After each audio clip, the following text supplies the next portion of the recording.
I'm going to comment on my slide right now. I call it question 11, but I'm not going to present it as a solution to the question 11. I'm going to just develop some argument together with you, and the matrices I'm going to take, they will be the matrices from the question 11, and the answers we're going to come up with, they will answer eventually question 11. Because I don't have a statement of the question right now, and I don't want to put it as a question, I want to do it the other way. So in question 11, you have two matrices, A and B. This is just a simple, relatively simple development of my discussion with you of the identity matrix. In question 11, you're given two matrices, like so.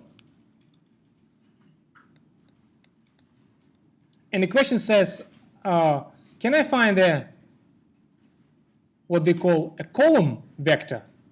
So it's a matrix which has only one column, such that by multiplying this matrix with this column vector from the right-hand side, the result of that will give me the first column of the matrix. That's what the question says in part A, and I'll just give you the answer. Here it is. In fact, probably I just opened you all of the answers. That's all we have to know actually for what I'm going to present next. You see, my discussion with our discussion of the identity matrix, I can now, from that discussion, I can summarize the following observation, in fact.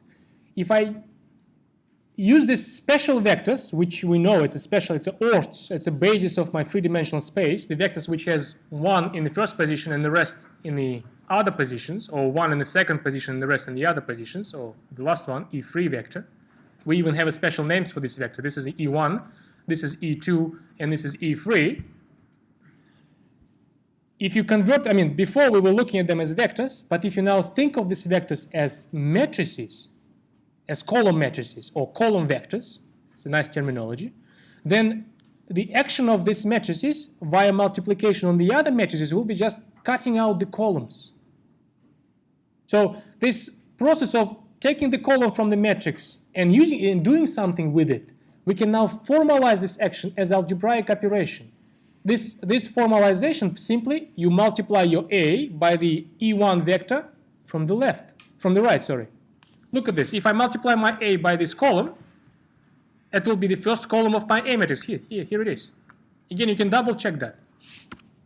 This element, it's the product of the first row here and the first column here. It's only one column here. If you take the dot product, it will be element 1. If you take the dot product of the second row in the first column, it will be element 4. Dot product here, element 3. Keep this. That's the sole purpose of the whole question, just to give you this understanding that the action, the value of these special vectors, E1, E2, E3, these special vectors. We call them, I think, E1. I use the boldface when we discuss the vectors with you, or n-dimensional spaces. I call this vector E1. I call this E2. That's right. And I call this vector E3. It's a very valuable information, trust me. It will help you to do lots of other questions. These special vectors, if you treat them as matrices, multiplication by them cuts out columns from the matrix if you multiply from the left.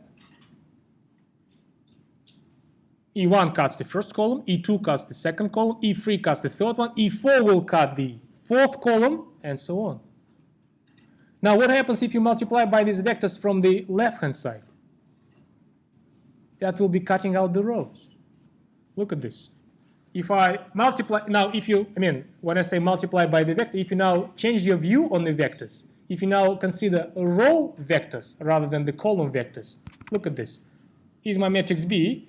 If I multiply my B matrix by the row matrix where the components are basically the vector E1, the same vector E1, look what happens. The element in my product, it's an element row 1, column 3. So it's row 1. Sorry, column. I said row 1, column 1. Row 1, here's a column 1. The dot product of these two is 7. Second element.